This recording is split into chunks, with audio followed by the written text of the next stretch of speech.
Hey, what's going on, everybody? Zach here with Brandon Wound Pickups, and today we have a pretty cool restoration project for you guys. I thought you'd like to see it. So, what we have here is a mint green 1964 Strat guard. That's cool, right? So this was sent in by a guy named Chris from a band called The Cold Stairs. So that's pretty neat. It's in pretty good shape if you look at it from the front. There's no holes in this one, which is nice. If you guys remember, like a few months back, we worked on a foam green 65 Strat, and that pickguard had all sorts of not good things. Unfortunately, the story gets worse when you flip it over. Hey, holy yikes. What is all that? Why? So unfortunately, this pickguard is a victim of 80s modification, just like that 65 Strat was. Our goal is to get this as close to original as possible. Now, let's start with the pickups, because I'm the pickup guy. All of them, when he got this guitar, had this like shielding tape on the back. But one of his friends noticed that a little bit of a yellow stamp was kind of standing outside of the tape, because he had thought the pickups were replaced, and rightfully so, just looking at them, because, you know, look at everything else. But that little yellow stamp is a very good sign, because in 1964, Fender used a yellow date stamp on the pickups. That was really the first time you're going to see dating on Fender pickups. Prior to that, you know, they were just blank. But so, peel the tape off, sure enough, we have May 15th, 1964. That's great. Now, you'll notice that this one is out. That's because I'm going to show you guys what's underneath the cover here. And this one is completely out. That's because I already started on this pickup. More to come on that pretty soon. But for now, let's very carefully remove this middle pickup here. So we know the pickup is a 64, and it does look legit. You could tell by the magnets too. Unfortunately, it's also been messed with. Shielding tape, my favorite. They have these weird braided leads that they put on here. They took the cloth out for some reason. I don't know. It was the 80s. These pots are dated in 1985. I'm assuming that's when all this was done. It's probably like a mid-boost circuit or something like that. But anyways, so I saw this shielding tape, and I'm like, oh great, that's going to be really fun to take off of there. But I did also notice that right here, where the start and finish leads are, the wire that's wrapped around the eyelet there looked to be the right color. And so I spent quite a lot of time yesterday and ended up with this. So pretty quick results already, because I already worked on it. Yeah, there's your before and after. Look at that. They cleaned up exceptionally well, or at least this one did. I don't know about these two yet. These are definitely going to be the original windings. You can just kind of tell by the way that they are. I did add the cloth leads. I aged them a little bit. They're not original cloth, they're new cloth, but it's all right. Yeah, really nice looking pickup. It's hot too. Like, this thing is like almost 6.5K. That is really hot for one of these. That's gonna sound great. These other two work also. I think they're like 6.2. So this is gonna be a pretty sweet set of pickups when they're done. I'm going to assume that this one came out like this, so hopefully the others will also. That's my first order of business, is to get the pickups taken care of. However, we have to address the wiring. In fact, hold on a second. I need to get this cover in the pickguard. Oh no. Oh, too late. It's shrunk already. So usually when you take something out of these old guards, you got to put the cover back in there to keep it from shrinking up. We dealt with that on the 65 Strat also. That's okay. We can do the same thing we did that. We could take off a little material and get that to fit again.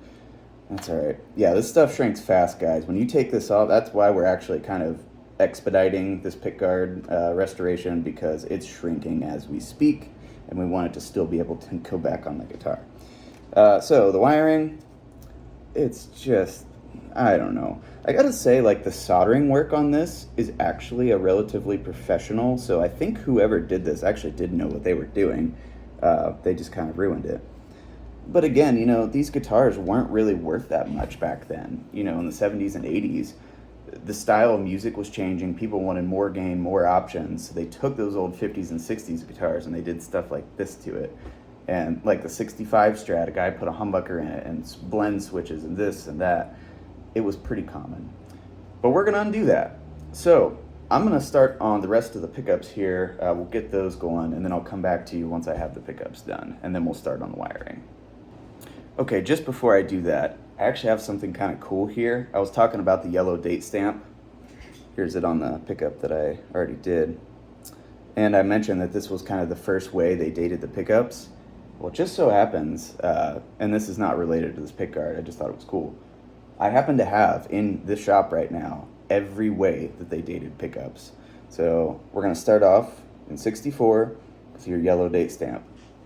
Then in 64 they also went to the gray bottom pickups. That was kind of a transitional period. This is an earlier 64, and you can see the yellow stamp on some early gray pickups too.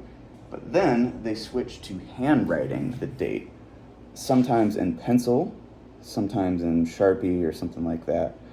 This one's actually AY, Abigail Ybarra. That's pretty cool. So you're going to see handwritten dates up through about 1968-ish. And that is when they switched to a black stamp, like that. This is like a 69 Tele pickup. That's pretty cool. I just thought I would show you guys real quick. It's kind of nerdy. Actually, I'll probably take a picture of all these together too. And I have one more here. This is another handwritten date. This one's a 67. This is kind of an oddball. 67 is the only year you're going to see black bottom return for the most part. And this one, I know you can't really see it, but it's got a handwritten pencil 67 date. Pretty cool. Nerdy stuff, I know, but I just thought it was interesting. Anyways, I'm going to get on these pickups and we'll come back to you when I have them all done. All right, guys, quick update here. Good news on the middle pickup. It is basically in the same condition that the next pickup was. I just wanted to show you guys before I cleaned it up here. So I got all the shielding tape off, 50,000 pieces at a time. I don't like shielding tape. And then underneath of that, there was this little piece of masking tape, disgusting masking tape, by the way. You can see that's what left that really awful residue that's also very difficult to clean. But that's ready to go now. It's going to come out just like this one. Next up, what I'm going to do is get the bridge pickup to this kind of shape, and then I'll clean off the residue on both of them at the same time. We'll get some new cloth leads in them. I'm going to throw them in the wax pot like we did this one. And I think all of the pickups are going to come out like this and be original, and that's awesome. That's really, really good news. That's going to save a lot of the value of this guitar. Okay, so bridge pickup next. Oh, also, I did get the cover back in the pickguard, so that's good. That'll keep that from shrinking anymore. All right, bridge pickup and 50,000 more pieces of shielding tape. Great. All right, guys, check this out. So this is the bridge pickup. Look at how nasty this tape is. Really, really careful here. In fact, I'm only going to do that on the camera just for a second. Gotta really watch what you're doing here. There we go. Now I'm hoping this piece of shielding was very stuck, and as you can see, this one put up a little bit of a fight, and I can't get this off, so I'm really hoping it's going to come off with the masking tape. This is a very delicate process. Yes.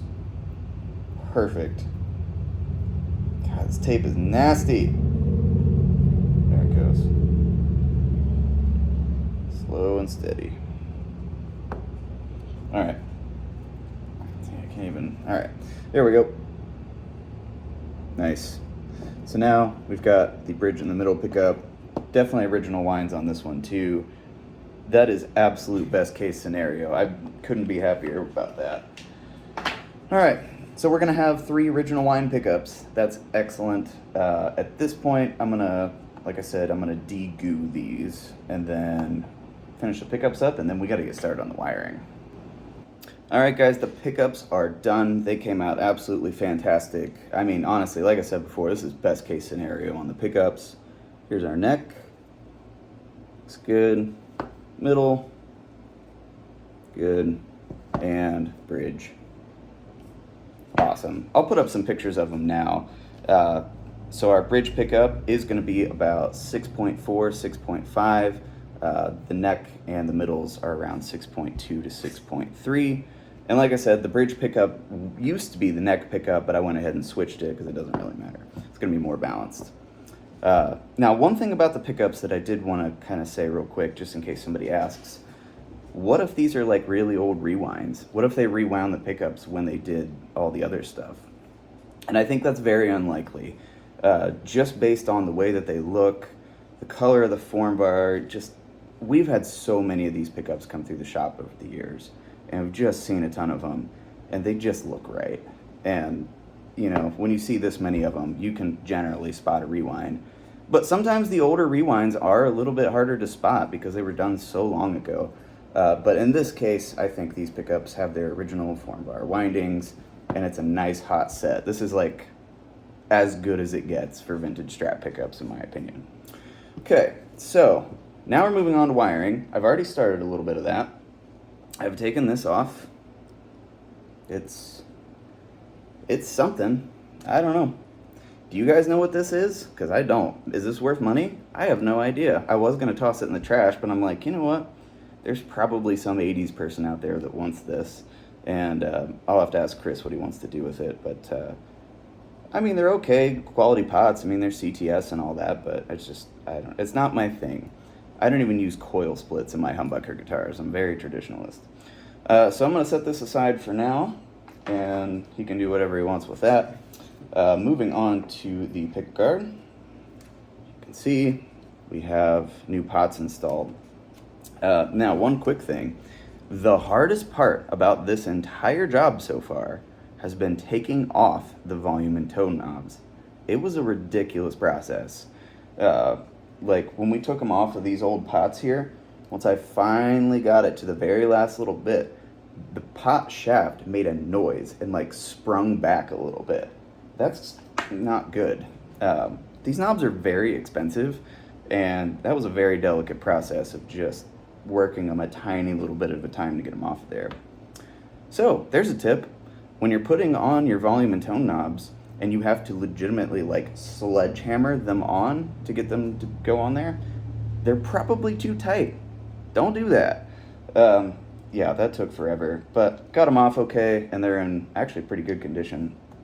You want them to fit snugly, but still be able to take them off at some point. Anyways, that was that. We're going with new pots in this guitar, reproductions. These are a custom CTS vintage taper, the 250K. They have a very similar taper and feel to the originals. I love these pots.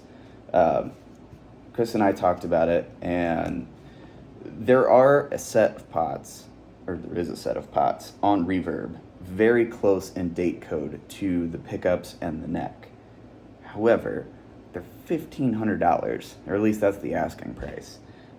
He didn't want to go ahead and do that right now, so if he wanted to in the future, he can put some original pots in it. But for now, this is not $1,500.